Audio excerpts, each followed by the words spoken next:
So in today's session we trained push. We targeted the chest, shoulders and triceps. To target the shoulders we did a lateral raise and a shoulder press on a machine. We did an incline Smith machine press, and we also did a machine fly for the chest. We did a single arm tricep extension on a machine, and then we did a tricep push down on the cables with a straight bar. My client today was called Harry. He's the same age as me, he's 21. He's got a football background. He's been training in the gym for about 2 to 3 years. I'd say he's an intermediate level. His main goals are to build muscle and strength with a limited risk of injury. We started off with 10 minutes on the treadmill. This was just to get the blood flowing, raise that heart rate a bit. He'd come pretty much straight from work. He's hydrated and he's had a meal after work and in between the gym session, so he's prime and he's in a good position to build some strength and push some weight. So after the treadmill, we warmed up the shoulder joints. During a push session, the shoulder joints are probably the most vulnerable joint to injury. The shoulder joints link the upper arm to the chest, and a lot of pressing movements and with the chest and with the shoulders put a lot of pressure on the shoulder joints. So warming them up and getting them ready to move some weight is definitely a smart move, as my client wants to reduce the risk of injury. And also warming up your joints will allow you to move more weight because your body is ready to rock and roll pretty much. So we started off warming the rotator cuffs on the cable. We did internal, external and vertical rotations. We did 1 set on each arm, a very, very low weight. This was just to warm up the rotator cuff, as that is the most vulnerable and the most common to injury joint in the shoulder when performing push exercises. We also did some windmills, forwards and backwards. We did 2 sets of these, so 2 sets going forwards and 2 sets going backwards. Each set was 30 seconds long. This was nicely slow and controlled. There was no rush, no need to rush. This was just to prepare the shoulders for pressing and reduce the risk of injury during the session. We also warmed up the wrists, so we rotated them clockwise, anti-clockwise, like that. We also did like that. Nice and slow and controlled.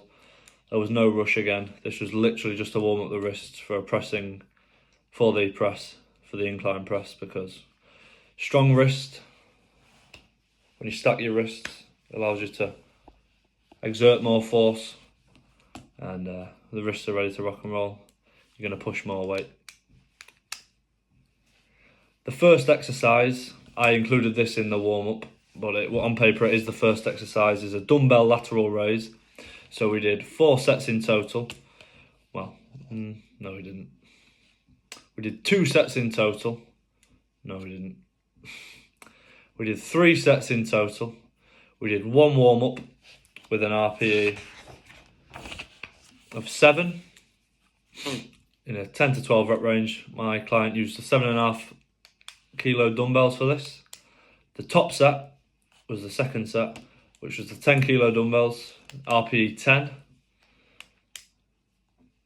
Performed extremely strictly. You're putting as much force as you can on the way up, and you're controlling the weight down. There's no rush again. Understanding that muscle is made in both portions of the exercise. It's not a rush. You want to exert as much force as you can through the upbringing of the dumbbells, and then you want to control the weight down.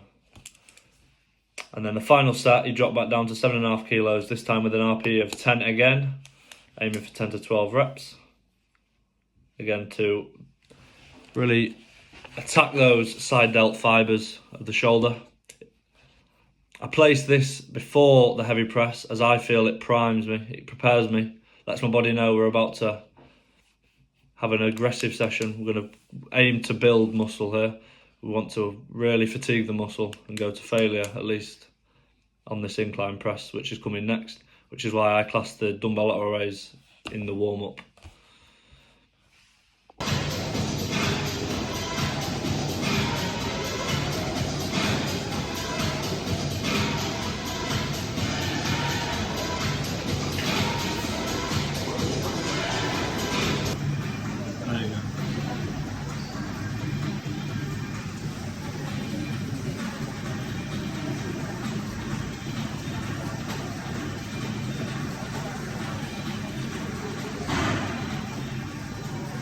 One.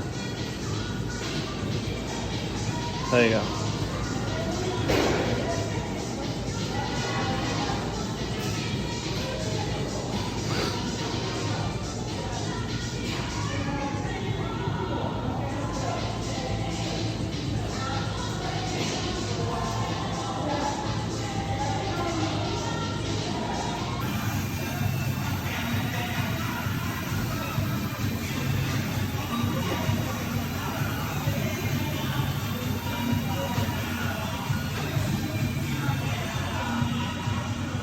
Spin it, do the other one up.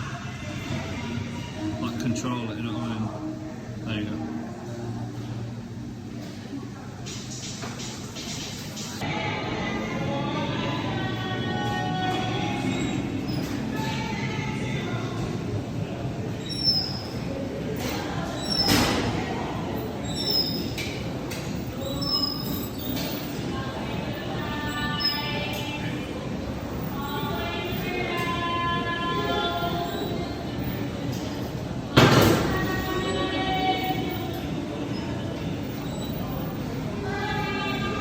One but more.